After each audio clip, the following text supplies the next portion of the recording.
बंधुओं में मानवता के नाते पुकार करके कहता हूँ, आज शनिवार 25 मई 2024 समय सुबह के 7:20 होने जा रहा है। हमारा ये स्थान है बिशनपुर, वार्ड नंबर 11 है ना। आइए, मैं सही कहता हूँ, लोग सुनना नहीं चाहता, यही दुर्भाग्य है। अलुल जलुल सुनना चाहता है, बात तो बहुत बनाता है। मैं देख रहा हूँ जो माता पिता से बढ़ के धरती पर न कोई ईश्वर है, न कोई गॉड, न खुदा है। और देह माता पिता नहीं है, देह में जो बोलने वाला चेतन प्रभु परमात्मा है, यही तो माता है, यही पिता भी है, यही गुरु है। माता पिता से भूल हुआ है, सुन लीजिए, निर्माण जगत में शिक्षा दीक्षा में ये मार्गदर्शक गुरु उनको लूट लिया।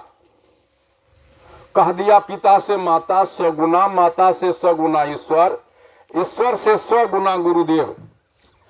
आज तक उसको नहीं पूछा कि आप कहाँ से जन्म लिए हैं, जबकि ब्रह्मा विष्णु जैन बुद्ध ईसा मूसा हजरत व्यास वशिष्ठ संतुलसी कबीर साहब हम और आप माता पिता के द्वारा जन्म लिए हैं। अंत में इसी माँ वसुंधरा के गोद में सो गए हैं। धरती के रूप में माता है, आकाश के रूप में पिता है। तो माता पिता से जो भूल हुआ है, ये मार्गदर्शक गुरु छीन लिया, यानी लूट लिया है। जैसे नारद को थोड़ा सा मोह हो गया था, तो विष्णु भगवान सोचा जो इसका मोह कैसे भंग हो। जो लिखा है रामायण में, तो एक बहुत सुंदर जो है ना, वह माया का नगरी बसा दिया। एक सुंदरी विष्णुमोहिनी लड़की को भी उस सभा में दे दी, इसका स्वयंवर भी हो। जिसमें स्वयंवर में गया तो नारद देखा उस लड़की को, तो आश्रित हो गए। सोचा जो जिस से इस लड़की का वर होगा, विवाह होगा, वह कितनी बड़ी भाग्यशाली होगा। वो तुरंत वहां से चला विष्णु भगवान के निकट और विष्णु भगवान से कहा कि आप अपना सुंदर वर दे दें। विष्णु भगवान तो ऐसा किया, लेकिन सुंदर उनको रूप तो दे दिया, लेकिन सकल बंदर की तरह मुखड़ा बना दिया। तो सभा में जब नारद जी गए तो उचक उचक इधर विष्णुमोहिनी जाती थी, माला लेकर के उधरे जाते थे। शंकर का 2 गण था। तब क्या किया, जब उनको नहीं रहा गया, कहा देखिए साहब अपना चेहरा में। जब देखता है नारद तो वह लज्जित हुए। और यही बात विष्णु जो है ना, प्रहलाद और ध्रुव को भी छला, प्रहलाद को भी छला था और हिरण्यकश्यप को भी छला था। आज लोग कहता है कि खंभा फाड़ करके, लोग रटता है तोते की तरह, लेकिन विचारता नहीं है। खंभा फाड़ करके भगवान पैदा लिया था, प्रहलाद को बचाया, फलना को बचाया, गज को बचाया। इनका सोचने का क्षमता छिन्न हो गया है, सही बात सुनना चाहता ही नहीं है।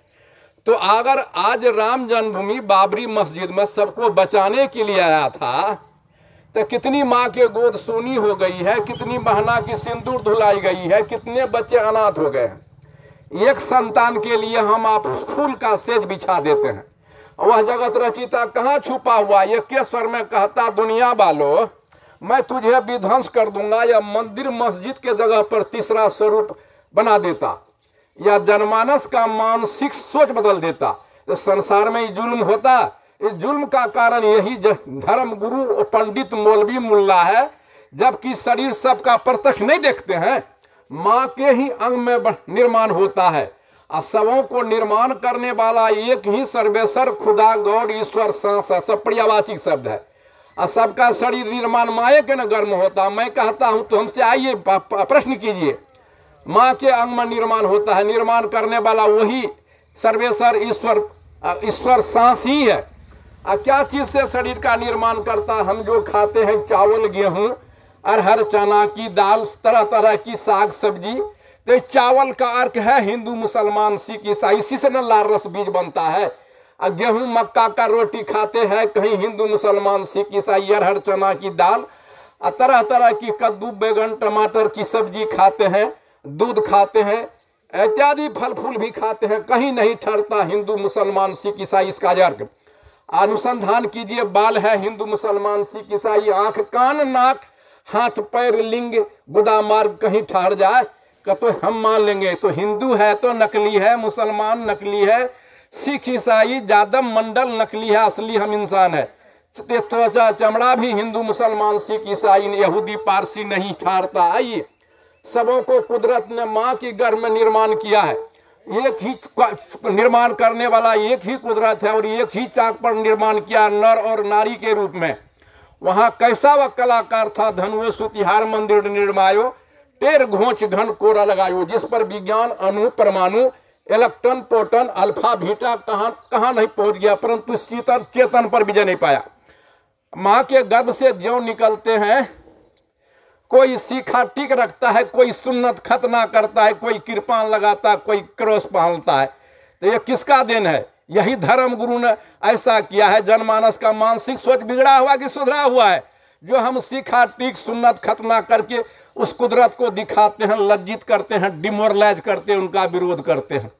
अब इतना ही तक नहीं, वहां से हम एक दो ही नर और नारी के रूप में बन के आए हैं। ये धर्म गुरु आज सत्संग नहीं करता है, ये सब तोता के तरह रखता है सत्संग झूठा। समाज में धर्म गुरु बिजनेस कर रहा है। जिस दिन सत्संग हो जाएगा, समाज में चैन की बांसुरी हो बजेगी, तो सत्संग सत असत का निर्णय करेगा, तो सिद्ध हो जाएगा कि धरती के रूप में माता ईश्वर, आकाश के रूप में पिता है, ईश्वर के स्वरूप में साक्षात माता ही पिता है, देह माता पिता नहीं है। देह में जो बोल रहा है बोल चेतन प्रभु बोलता पुरुष यही माता पिता है। ये है तब शरीर का निर्माण हो रहा है। ये सबको देख रहा है, सब कोई इनको नहीं देखता, न देखते हैं। भोरे उठता है, ये कितना है विवेकहीन है, अकल का अंधा लोग है, देखता नहीं है माँ बाप जो पोस पाल के पढ़ा लिखा के शादी शुदा करके सारा संपत्ति का अधिकार बना दिया। एक ठो उठता है कहता है बोल बम, एक ठो कहता है कि अल्लाह हो अकबर, एक ठो कहता है गुरुदेव की जय। गुरु महाराज रे पगला, तू देखा कि तुम्हारा बैजू भी जन्म लिया माँ बाप से, अकबीर भी अकबर भी पैदा लिया माँ बाप से, गुरुदेव गुरु महाराज माँ बाप से पैदा लिया। पहले किसका नाम लेगा? नमक हराम जहाँ से जन्म लिए हैं उनका कोई स्थान नहीं दिए हैं। ये माता पिता हेमान पत्थर भगवान, अब फोटो गुरु हो जाता है। सत्संग करता है रट्टू मल तोता, सत्संग करेगा उस दिन समाज में चैन की बांसुरी बजेगी। मैं आपको जगाने के लिए आया हूँ।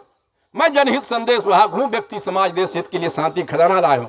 मैं ये भी कहता हूँ कि हम सब एक साथ आवे जीवन जागृति संस्कृति संत कबीर ज्ञान गोष्ठी केंद्र में किसी एक एक विषय का अनुसंधान करने के लिए संशोधन करें, वैचारिक क्रांति करें, जन अदालत में फैसला करें, उसका कार्य का रूप दें।